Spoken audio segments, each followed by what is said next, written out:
জনাব রুহুল কবির রিজভী ও বিএনপি যে কঠিন পদক্ষেপ নিয়েছে তাতে আওয়ামী লীগ এবং আওয়ামী লীগের দেশি ও বিদেশি মিত্ররা দিন দিন কঠিন অবস্থায় পড়ছে এবং তারা যে ভালো নেই, বিএনপির পদক্ষেপে যে তারা চরম বিব্রত এবং কষ্টে আছে, তাদের মনের জ্বালা মনের কষ্ট যে আরও বাড়ছে, এটা তারা দিন দিন প্রকাশ করে দিচ্ছে।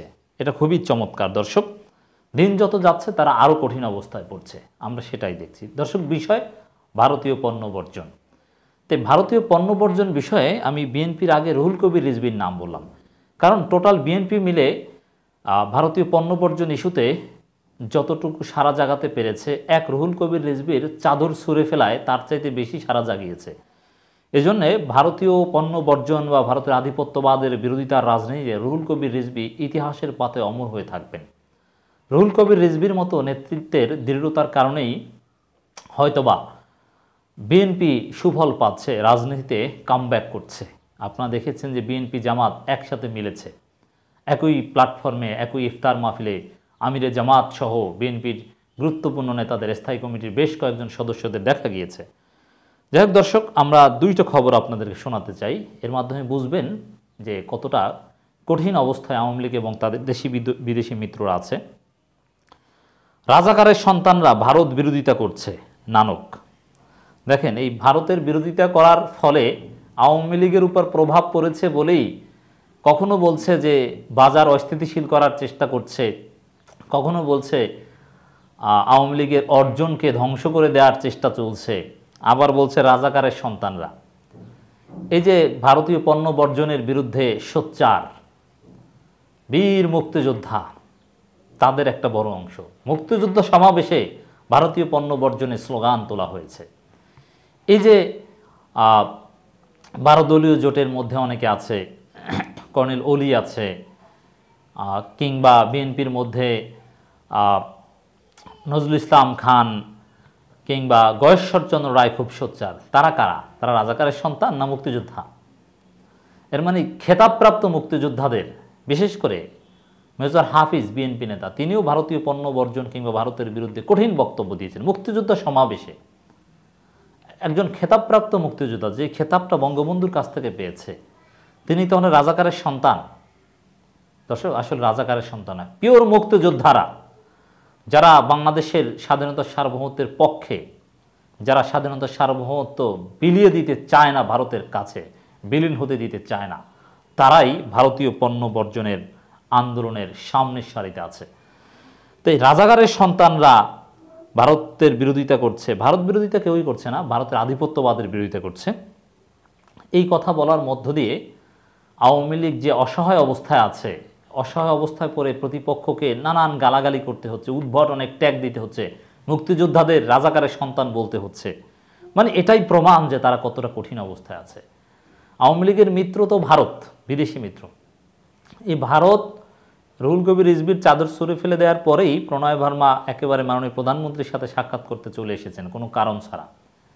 এবং ভারতের পররাষ্ট্র মন্ত্রণালয়ের কর্মকর্তারা ভারতের বুদ্ধিজীবীদের মধ্যে কান্না, তাদের মধ্যে তো কত অসহায় আকুতি, অনেক কিছুই আমরা দেখেছি।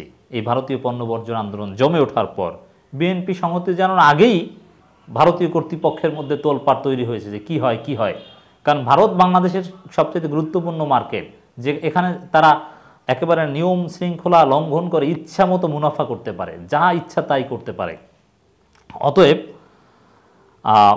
বাংলাদেশ ভারতের কাছে খুব ইম্পর্টেন্ট। তা বাংলাদেশের জনগণ ভারতীয় পণ্য বয়কট করলে এতে তো ভারত কাঁদবে, আওয়ামী লীগ কাঁদবে, ভারতের কান্না আওয়ামী লীগের কান্না শুরু হয়ে গিয়েছে দর্শক। আর এই জন্য এরা কান্নার একটা বহিঃপ্রকাশ রাজাকারের সন্তান বলা। আসলে বিএনপি রাজাকারের সন্তান, গয়েশ্বরচন্দ্র রায় এরা রাজাকারের সন্তান নাকি এটা তো জাতি জানে। মেজর হাফিজ বীর বিক্রম না রাজাকারের সন্তান, এটা সবাই জানে।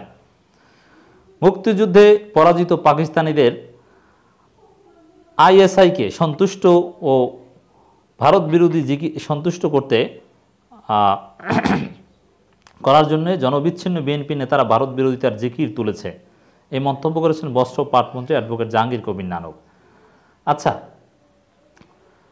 এই যে পাকিস্তান বাংলাদেশের স্বাধীনতা দিবসে শুভেচ্ছা জানিয়েছে, প্রধানমন্ত্রীকে শুভেচ্ছা জানিয়েছে, প্রধানমন্ত্রীকে নির্বাচিত হওয়ার জন্য অভিনন্দন জানিয়েছে, তা আমরা তো প্রকাশ্যে দেখতে পাচ্ছি পাকিস্তান আওয়ামী লীগের পক্ষে, বিএনপির পক্ষে নয়। ডামি নির্বাচনকেও পাকিস্তান সমর্থন করে। এর মানে পাকিস্তানের দালাল যদি কেউ থেকে থাকে তাহলে আওয়ামী লীগ আছে। আওয়ামী লীগের সাথে মাখামাখি সম্পর্ক, ব্যাপক ব্যবসা বাণিজ্য চলছে। অতএব আইএসআই ভংসং এইসব কথা বলে কোনো লাভ নেই। মুক্তিযুদ্ধের পরাজিত শক্তি, অমুকের এজেন্ট, এগুলো এখন ডেড ইস্যু। এইসব ইস্যু দিয়ে কোনো লাভ হবে না। কিন্তু অসহায় আকুতি, কি করবেন, আর কিছু পাচ্ছেন না। আওয়ামী লীগ নিজেদেরকেই স্বীকার করতে হচ্ছে যে তারা ভারতের দালাল। এখন বিএনপিকে তো একটা ট্যাগ দেওয়া দরকার। এই কারণেই সব উদ্ভট কথা বলছেন। তিনি বলেছেন, রিজভী সাহেবের বাবা ছিলেন পাকিস্তানি পুলিশের কর্মরত, পাকিস্তানের পক্ষাবলম্বন করে মুক্তিযুদ্ধের বিরুদ্ধে যুদ্ধ করেছেন। এগুলো সব প্রোপাগান্ডা, এগুলোর কোনো প্রমাণ নেই। আর পাকিস্তানের কর্মকর্তা তো অনেকেই ছিলেন, তারা তো রিভোল্ট করেছেন। বিএনপির ইতিহাস তো রিভোল্ট করা ইতিহাস। পাকিস্তানি সেনাদের হত্যা করে রিভোল্ট করার ইতিহাস হচ্ছে বিএনপির ইতিহাস। এই প্রোপাগান্ডা চালিয়ে লাভ নেই।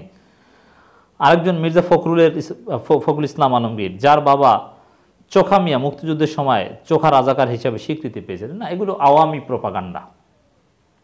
আওয়ামী লীগের দৃষ্টিতে জিয়াউর রহমানও রাজাকার, তাহলে আর রাজাকার হিসাবে কে বাকি থাকে? পাকিস্তানের চর জিয়াউর রহমান। তাহলে চিন্তা করেন, আওয়ামী লীগ ছাড়া অন্য কেউ মুক্তিযোদ্ধা হওয়া কি সম্ভব? তাদের দৃষ্টিতে সম্ভব না। অতএব তাদের কথা বিশ্বাস করবেন না, এগুলো সব প্রোপাগান্ডা। আরও নানান কথাবার্তা বলেছেন, উদ্ভট কথাবার্তা বলছেন। এবং আরেকটা নিউজ একটু আপনাদেরকে শোনাতে চাই দর্শক। বয়কট ইন্ডিয়া, পাকিস্তান আমলের মতো নোংরা রাজনীতি, জাসদ। এর মানে আওয়ামী লীগের আরেক মিত্র জাসদের কান্নাও শুরু হয়ে গিয়েছে। তো বিএনপি আসল জায়গায় হাত দিতে পেরেছে বলে আওয়ামী লীগ এবং আওয়ামী লীগের দেশি বিদেশি মিত্ররা দিন দিন কঠিন অবস্থায় পড়ছে। তাদের আকুতি, তাদের কান্না আমরা লক্ষ্য করছি। এই যে বক্তব্যগুলো শোনালাম, এগুলোর আরেকটা অর্থ হচ্ছে তাদের কান্না। আরও অনেক কিছুই দেখবেন, কারণ আসল জায়গায় হাত দিয়েছে। মরিচ দিয়ে কানবে এখন, বুঝবেন মজা। বিএনপি ভুল বুঝতে পেরেছে, এবার খেলা হবে। বিএনপি গত 15 বছরের ভারত তোষণ নীতি থেকে বেরিয়ে এসেছে। ভুল স্বীকার করে এখন ভারতের আধিপত্যবাদের বিরুদ্ধে সোচ্চার হচ্ছে। তো এবার আওয়ামী লীগের রেহাই নেই। বিএনপি নানানভাবে চেষ্টা করেছিল যে ভারতের বিরোধিতা না করে, ভারতকে প্রতিপক্ষ না বানিয়ে, ভারতকে বলতে ভারতের এই আধিপত্যবাদী রেজিম, কোনোভাবে গণতন্ত্র পুনরুদ্ধার করা যায় কি না, নানান চেষ্টা করেছিল। বিএনপির মধ্যে ভারত প্রেমও ছিল। কিন্তু এবার বিএনপি খোলস ছেড়ে বেরিয়ে এসেছে। এবার বিএনপি জামাত অটোমেটিক্যালি জোট নানান কারণে হতে দেরি হলেও দূরত্ব অটো কমে যাবে, যেটা 12 দলীয় ইফতারে আপনারা দেখেছেন। কারণ ভারতের কারণেই তো বিএনপি জামাতের মধ্যে দূরত্ব ছিল। অতএব সেই ভারতের আধিপত্যবাদীদের বিরুদ্ধে সোচ্চার হওয়া মানে বিএনপি জামাত থেকে শুরু করে দেশপ্রেমিক সকলে অটোমেটিক্যালি ঐক্যবদ্ধ হবে এবং এতেই আওয়ামী লীগের 12টা বাজবে। গণতন্ত্রকামী মানুষের জন্যে আওয়ামী লীগের এই কান্না সুখবর। এবং ভারত ঘাড় ধরে আওয়ামী লীগকে আরও অনেক কিছু স্বীকার করাবে, কিভাবে তারা ভারতের দালালি করছে, এবং সেই সুযোগ বিএনপি ঠিকই নেবে।